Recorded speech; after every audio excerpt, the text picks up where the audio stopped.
Thanks for tuning in to more handicapping talk, college football style on the Our Football Network. A lot of big games once again in college football for week 2. That means we welcome in Marc Lawrence from playbooksports.com. Marc, how's it going? I'm doing absolutely terrific, Greg. I hope you're doing well. And people who read our football newsletter last week are doing real well because we had a monster week in the newsletter and we're off to a real good start this football season. I'm one of them. Good. So last week, thanks to the newsletter in both pro and college football, and I have my own formula that I use that I put up on. You'll be able to read it after each one of these shows. So when the show's over, I put it up on the board. You can see my formula. So last week I went 3-0 in my top college picks, 3-0 in my top NFL picks, and ended up with my formula making about $850. So it was probably my best week that I've ever had to start a season. And I just hope it continues. But again, that's from, as I said before, my formula, and I'm not talking about how much I wager on this or that, but I go over all the games. I put in all the handicapping from this book to start things off with, the Playbook magazine. Again, you can purchase this magazine or you can get it digitally. So I do that to start off things on Monday. Then I go over all of the basic stuff that I like. All right, what do I like? Then on Wednesday mornings when I get the newsletter, I basically go over the newsletter and it's like a double check to see, okay, well, you know what? Those are really good points. So I'm going to X out the one I thought I liked, and that moves outside. Now, I'd say about 80 to 85% of the games that I pick, I basically double check are the ones that you guys pick. Only about 15 to 20% are we going head to head. And it worked out really well for me last week. Well, whatever that formula is, just keep on doing it. You know what they say, if it ain't broke, don't fix it. That's right. Let's see if this next week, week 2 in the NFL, week 3 in college football continues on pace. Absolutely. And we're going to start with college football with there's a couple of really big games, and most of them are in the SEC. They always seem to be in the SEC. And this one is the SEC matchup, the championship game rematch between Florida and Alabama. And it's a 15-point spread. And Florida's also getting 5-1 on the money line. Now, the game's in Florida, and this is important because as far as the key trends in this one, Dan Mullen, so far in Florida as a head coach, is 2-0, straight up and against the spread as a home dog with the Gators. And over his career, he is 5-0 against the spread as a double-digit home dog. So I like the spread more than I like the actual upset, but I will definitely throw a couple of bucks on the upset because this is the first big game for the young Alabama quarterback on the road in a hostile environment. And it's not a gimme. So what happened to Ohio State? That was a home game with the young quarterback. So you never know how these young quarterbacks are going to react early in their careers. And maybe Florida's overdue. They haven't beaten Alabama 7 straight times, but I really like the 15 points. I'll be with you on Florida in the football game as well, Greg. There's also a great point you mentioned about Dan Mullen's success as a home underdog. He's in those particular roles. But we pointed out something in the newsletter, in the Playbook newsletter. It was our incredible stat of the week, and we'll share it with the viewers out there. And basically, it's finding a hole in Nick Saban's armor. There's a chink somewhere in everybody's armor. And what his is since he's been a favorite at Alabama of more than 14 points, favored more than 14 with Alabama. And going into the game, his team's average rushing yards per game is less than his opponent's rushing yards per game. He is he's 8-18 to the spread in that role, but 1-11 to the spread the first 6 games of the season. And Florida just happens to have the number 1 rushing attack in all of college football this season. You know that Alabama is going to be a highly targeted football team this year. I like that. And you ran on a good point about Bryce Young, his first road start, and he's having to do it in the swamp. That's a very, very difficult place. Yep. Alabama may likely win this football game. They're supposed to win this football game, but they don't have to win this football game by 20 points. Yeah, I so think, it's tough. I mean, it's one thing to go against Ohio State, which I did last week because we've seen it before in like we saw it a couple years ago with the Oklahoma matchup. And again, it's a young quarterback who's not even a 5-star, by the way. But it's another thing to pick against Alabama to lose. I mean, that happens like once every couple of years on average, it seems. And a lot of times it happens when you really don't expect it, or it happens in a playoff game. This is actually one of those games where I think it could be expected because it's Florida. This is a big time program. They played really, that was a very competitive game in the playoffs last year. I know key guys are gone from Florida, but there's a lot of key guys gone from Alabama too, including Mac Jones, who looked awfully good for the Patriots on Sunday. So, yeah, I think if there's a time to pick Alabama, go against them. I think this is a good week to do it. well, truth be known, there was no team in college football that was hit harder by losses, as talent losses anyway, than Alabama because of the 6 number one picks and yada yada and all those things. But they do recruit better than anybody else, so they'll be plugging holes in right away. And they're playing a little better defense this year, which is really, really attributable to their success in the past. But Florida is also a team that recruits real, real well, being in the Southeast Conference. They have to because they have to be able to be competitive. I think this is everything you look for in a football game. Just put tape over the name of Alabama, and you wonder why Florida, I should say, is as big a home dog as they are. And it's a good back-to-back situation too, because you get that 3:30 SEC game of the week. Once that's over, it's like, here comes the whiteout. Penn State and Auburn. Now, one of the things, and I interviewed Brian Matthews, who does a great job. He's been covering Auburn football for like 20 years. He's with Rivals. I interviewed him before the season. I interviewed him today. That'll be available up on the site in a few hours. And one of the things he pointed out with his research is that Penn State is like 500 straight up in like the last 16 or 18 whiteouts or whatever, which is okay. I could probably understand that because when they white out, they usually white out in these huge games against really good competition. But Auburn, I think, is a little bit more of name recognition. And yes, they had those huge 60-point wins, but we all know who it was against. It was against one of the worst FBS programs there is, and an FCS, a bad FCS team. So maybe that's expected. This is a huge move up because Penn State's defense is fantastic. Auburn's defense is very good as well. That's where I think Auburn could win the game. They're the better running backs. And Auburn has a very good defense. We saw what happened with Wisconsin's defense, and they won the line of scrimmage battle against Penn State, but still lost the game. This is going to be a potentially a good football game because we really don't know. I think Auburn's a little bit more of a mystery with Brian Harsin there for the first year, and a lot of these young players for Auburn are going to have to go on the road for the first time. Not Nix. Nix has been in big games, but the receivers, some of the linemen and so forth. But interesting. Penn State has been a red-hot team after starting off the season last year pathetically slow. Since that losing streak to start 2020, they're 6-0 straight up and against the spread in their last 6, including, of course, 2-0 this year. And they've covered 12 straight following consecutive straight up and against the spread wins. That's a pretty big trend going Penn State's way. Throw on top of that, Auburn just 2-7 against the spread, their last 9 on the road. Penn State's favored by 6. I think that's a pretty fair number. If you win by 7 or more, it's not really too difficult to imagine. That's why I'm taking Penn State. I'll be with you in this Penn State game here as well, Greg. That 12-0 number you mentioned is really a James Franklin number as opposed to just Penn State's, because part of that came in his days when he was a head coach in the Southeast Conference, and he knows Auburn quite well from days being in the Southeast Conference. The other side of the coin is you mentioned the whiteout, and yes, Penn State has only been about a 500 team in whiteout games, but I think this is different this year, and I think it's different because of fans being back in the stands as opposed to not being there last year. You saw how vocal they were last week, Michigan at the Big House. And how it spurred football teams on, and I think that will work in Penn State's favor in this particular contest as well.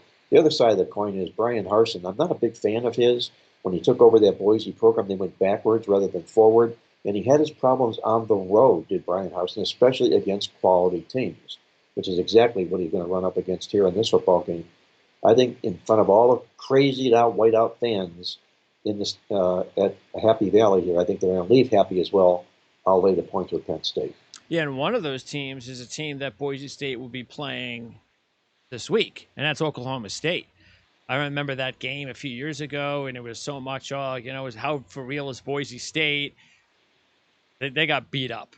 And now Boise State, I believe, is a 3.5-point favorite. It's interesting because that line started off like about 5.5, and has gone down now to 3.5 for Boise State. It's not a game I'm taking because I don't even understand Oklahoma State after what I've seen so far this year because they haven't looked very good, but they're kind of sneaky that way. They'll kind of have games where they just don't look very good, and then boom, they come out and they win one of these games like against Boise. And I also don't know what to expect from Boise State, to tell you the truth, either. The way that they lost that, not only because they lost the lead against Central Florida, but because they really were outplayed against Central Florida for the most part. One other aspect, and I agree with what you just said as well. One other aspect of this football game is sort of a hidden thing inside working for Penn State this year. We know how well they closed out the season last year and how well they've begun the season this year. The biggest reason that they've begun the season this year has not been so much their offense; it's been their defense. Oh yeah, yeah. I mean, a stifling defense here. They held Wisconsin to 10 points in their season opener at Wisconsin. And they just held Ball State to 13 points last week. Ball State was a top 25 defense, or offense, I should say, in the country last year. So it's working both ways for Penn State this year, offense and defense, and I think that's a key component in this game. Yeah, there are some top NFL prospects that are playing on the defensive side of the ball for Penn State. Okay, next one is also involving an SEC team, and that is Memphis at home against Mississippi State. Now, the last time Memphis played and hosted an SEC team, they upset Ole Miss as a 10-point dog. So they've been there, and they've kind of done that. I've actually been very impressed with Memphis this year. I mean, offensively, you thought with White gone, they were going to slip a little bit. But they've actually been a little bit more explosive with their new quarterback. And under Silverfield, again, we thought, well, with who was it gone? Was it Fuente? No, who was it Justin Fuente? Yes, Fuente was there, and you figured, okay, there's going to be a big drop off, and everybody was kind of surprised they went with this unknown Silverfield, but they kept it in house, and that's been a great decision. As head coach last year, they won and covered both games as a home dog under Silverfield, including the upset over Central Florida. And if you look at it too, the Rebels on the flip side are just 1-3 against the spread as a road favorite under Leach. So I like the contrast that favors Memphis. Home dog Silverfield, good. Road favorite under Leach from Mississippi State, bad.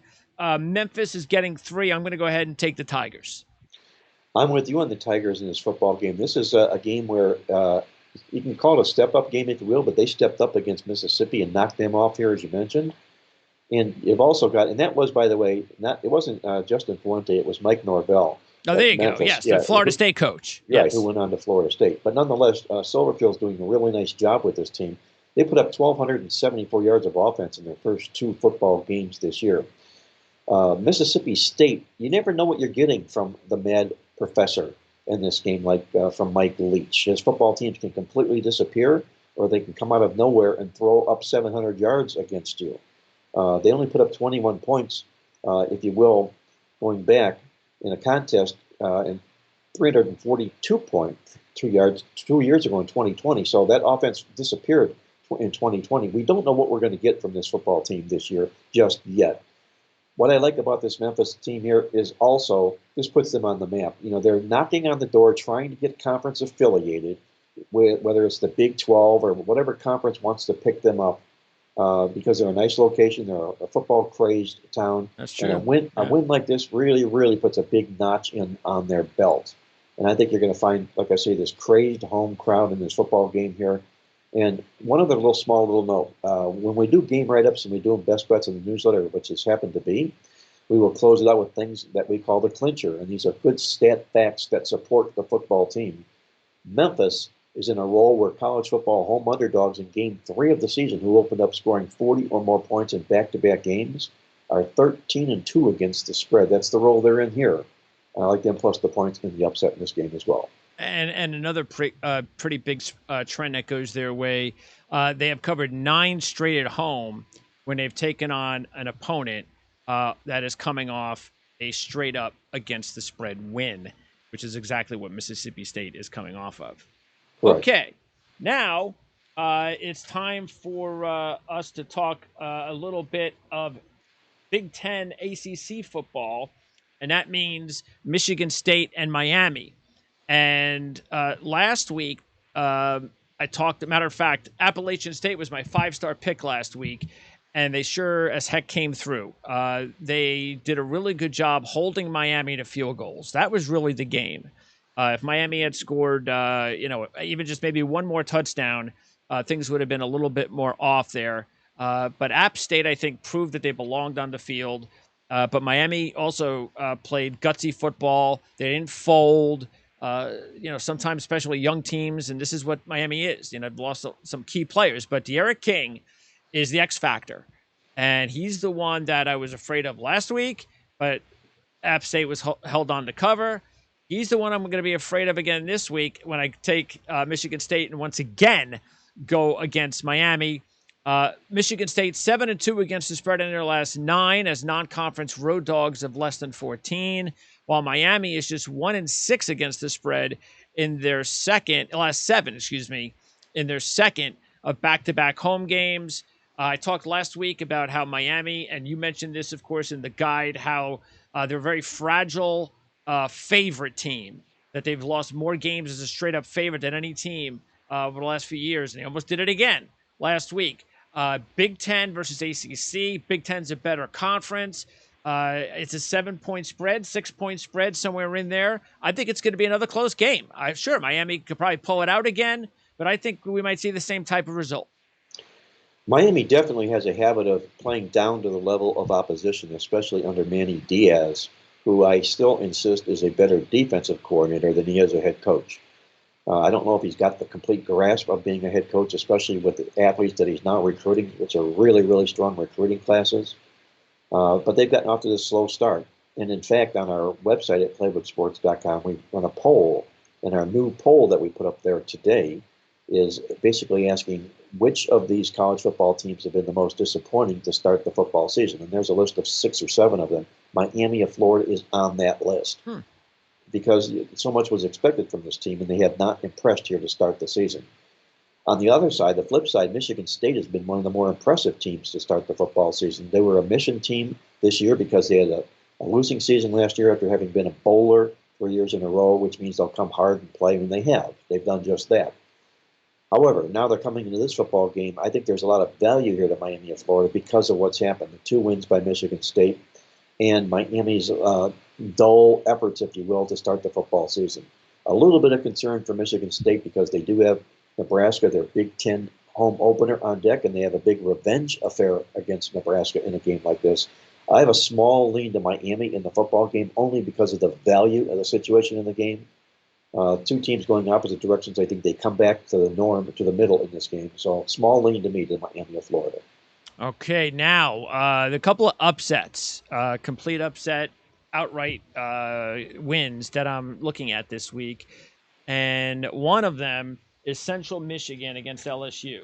Now, I make it a habit. I have like these rules, my handicapping rules. I have like about 20 of them in college football that every time I think of something, like over the last few years, oh, that's right, I forgot. I got to make sure I don't do that, make that dumb mistake again. And I would write it down.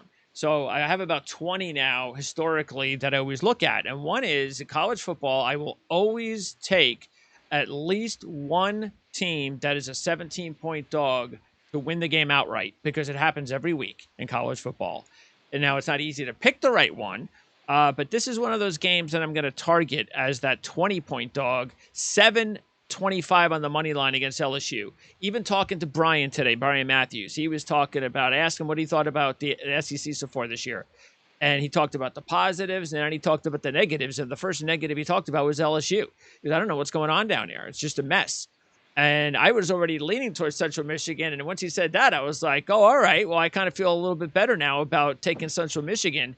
Uh, Look, there's a couple of trends that go their way as well. The MAC has covered 8 out of the last 13 against the SEC, including 7 and 2 in their last 9 as a dog of 28 or less. Jim McElwain is 13-7 against the spread as a head coach of the Chippewas.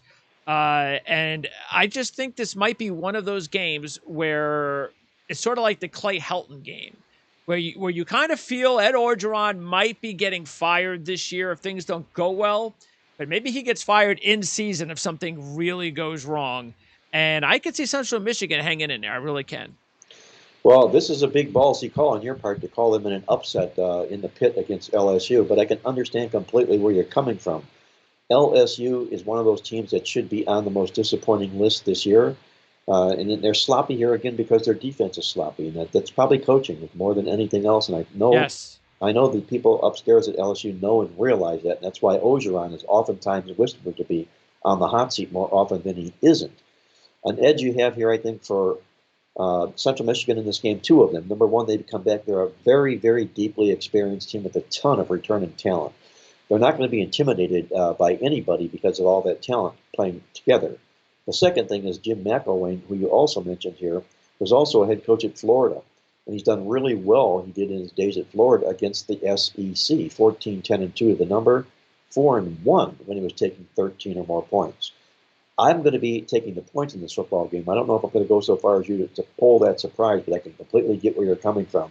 And if they do win this football game, I'll be the first one to send you a congratulations text. All right. By the way, Dave Aranda, I was talking to Mitch Light from The Athletic. He used to be the editor over at Athlon. We did college football shows for a few years. He's now the SEC guy for The Athletic. And we did a preseason show to find out about the SEC. And one of the things he talked about was how the Ed Orgeron kind of not really thinking that the Dave Aranda deal was that big of a loss. That we can this is LSU, we'll get by kind of attitude. Well, that you just mentioned coaching, and they still have some good talented NFL caliber defensive players on that team, and it just doesn't look like it coaching wise. So yeah, the coaching just has not worked out for LSU, and that was a good point to bring up, which is the reason I wanted to kind of back you there on you just don't lose a defensive mastermind like Dave Aranda, and then okay, yeah, we'll just find another one. Just doesn't work out that way. Yeah, that's key and clutch. When you're looking at teams at the beginning of a football season, the first thing I do is just that I look at the offensive and the defensive coordinator status to make sure that it hasn't been an overturn and an upheaval.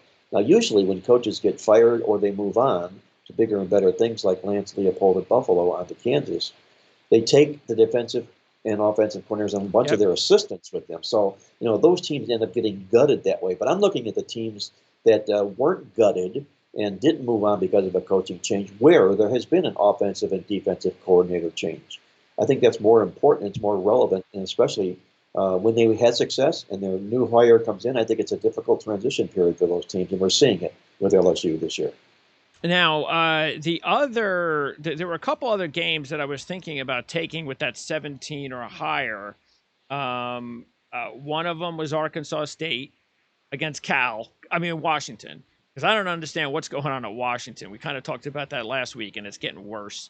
But a little bit lower than 17 was Tulane as a 14-point dog over Ole Miss. Now, I like Ole Miss, but the defense just still doesn't look like it's been fixed. And I think we'll find out for sure in this game against Tulane, because that quarterback, boy, did he look good against Oklahoma. And I think this is going to be an exciting game. I could see this going back and forth even. And if Tulane can get off to a good start, unlike you can't expect to have that kind of comeback philosophy like against Oklahoma. You got to be there, maybe get off to a halftime lead. If you do that, I think they got a shot to win the game outright as a 14-point dog. Fritz, 14-8 against the spread as a dog of 7+. Meanwhile, Ole Miss has dropped 12 straight covers after they have won consecutive games outright. just straight up, not against the spread. I like Tulane definitely with the 14. And as far as the outright upset, I believe they are almost a 5-1 money line dog. Now that's the money line dog that I like this week, and the reason I'll tell you a couple of reasons why. Number one, my own podcast that I do, Marc Lawrence Against the Spread, that was my complimentary play in the show today. And some of the reasonings that I did for that is number one, I'm a big Willie Fritz fan. Number two, I'm not a Lane Kiffin fan by any means, and all Mississippi has on deck is Alabama. And I think this football team can get caught with their pants down in this football game against a team like Tulane. Very, very well schooled, very, very well coached, very well balanced offensively and defensively. This is the dog, I think, that could pull the upset here, and I would not be surprised. Put me down for the upset there. Yeah, even though they get to bye, the fact is like you said, next game, Alabama. And that definitely could be something that, look, nobody would be surprised either, because Kiffin's all about offense. The defense is just never, and I don't know if he's going to be able to fix it. Now, you can't be a recruiting criminal like one of the last coaches Ole Miss had. But, as long as he just keeps recruiting offensive players and brings in quarterbacks, Ole Miss will go to bowls and maybe they'll be happy. So. All right, now a few other games. Another potential upset. A dog I like is Virginia against North Carolina, and one of the main reasons I like Virginia in this one is the fact that they are 4-0. And I don't know if we talked about this last week on one of the games. I'm gonna have to remember, but they're 4-0 straight up and against the spread. Their last 4 against North Carolina. The last 2 they've won the game outright as dogs, and yet they're a 9-point dog this week. When that happens, it drives me crazy, and I always will go back to that dog. It was Iowa against Iowa State. Iowa just keeps beating Iowa State every year. Iowa State's the favorite by 5. All right, I'll take Iowa. So that's what I'm doing this week. You want to give me 9 points? I'll take Virginia. They got that quarterback, Armstrong, had a great game last week. Howell's a great quarterback, but I think Virginia can go mano-a-mano in this one. I think this could be a really good football game. I agree with you 100%. You've got a team in North Carolina that's really beginning to second-guess themselves. Perhaps the most overrated team in the AP top 10 preseason poll, North Carolina. A lot of that was maybe sentiment for Mac Brown, and we found out that doesn't work well. They're really, really struggling right now. They're going to be a better football team than we've seen play here so far, but you simply can't lay this kind of points into a good football team that's playing really, really good. Bronco Mendenhall is a really good coach. Yes. Yes, and he will find ways to take advantage of a struggling North Carolina team here. I'm with you on the Cavs plus the points. Yeah, I was waiting to see what would happen if Bronco had himself a quarterback, and now he has one. And yes, he does. Now, look, he had a nice quarterback a couple years ago, but that was a different style of quarterback. He was like a runner, very good athlete, and he helped win a lot of games for Virginia, but they couldn't get over the top. I think this is the type of quarterback that might be able to help Virginia get over the top, but we'll find out on Saturday. Quickly, a few other things before I let you go. Now, there are a couple of trends I wanted to ask you about that I didn't find this week. And I know you talk about it every once in a while. You bring it up. Wake Forest is in their 3rd straight home game.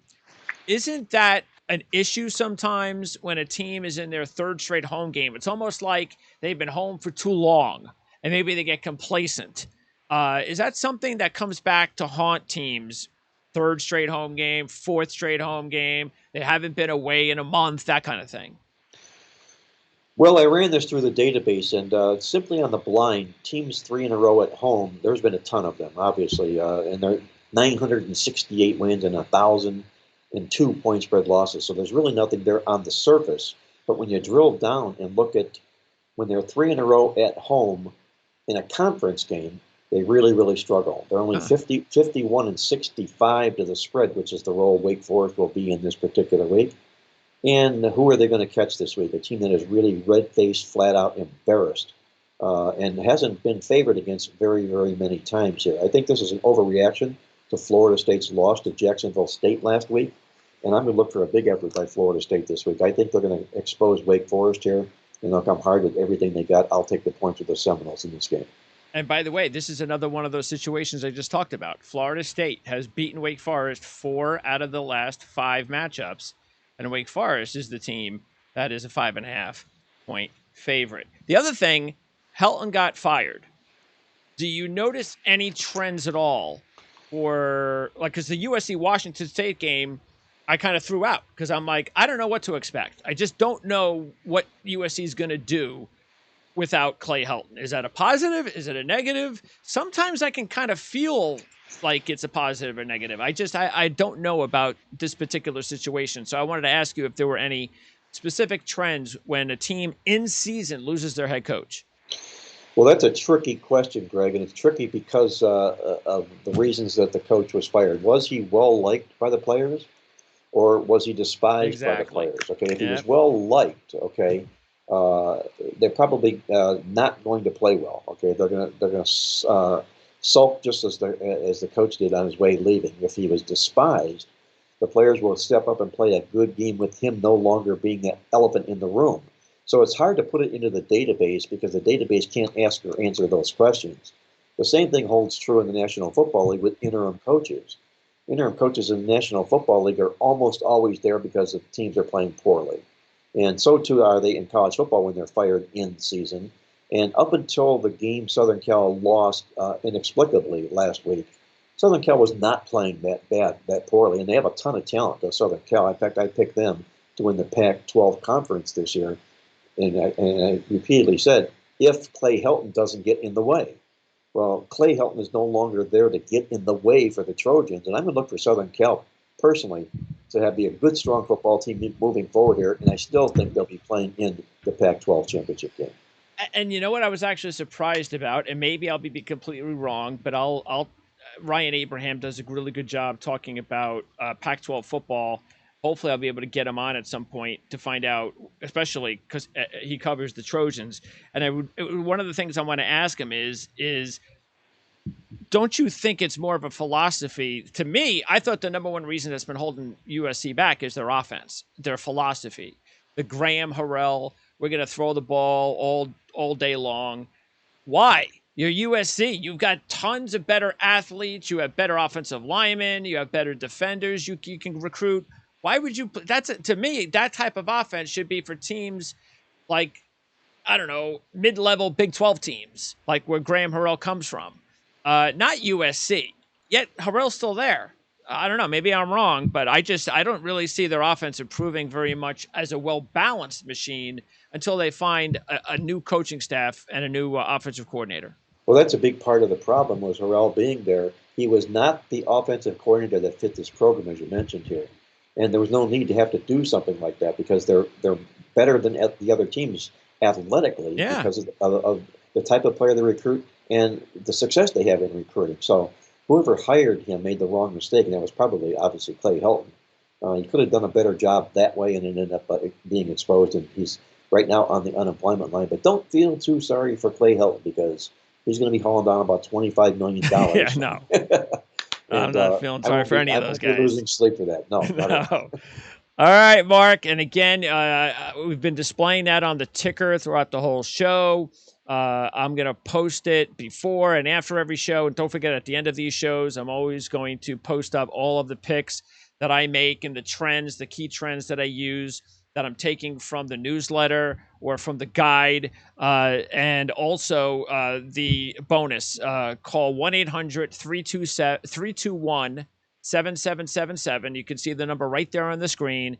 Get $10 off. Just use the bonus code PRIME, PRIME, PRIME, and you get the offer. And the sooner you do this, the better, because that you get more and more newsletters and more bang for your buck. The newsletter lasts all the way through the Super Bowl. It's not just the college football, it's the NFL too. And I'm going to be starting to work on the NFL as soon as I hang up with you, because I got to do an NFL show with Ryan Dunleavy either later or tomorrow. And I get caught up in my NFL stuff. But anyway, that's the bonus. And what else is going on with Playbook Sports? You've got a lot of things going on, I can assume.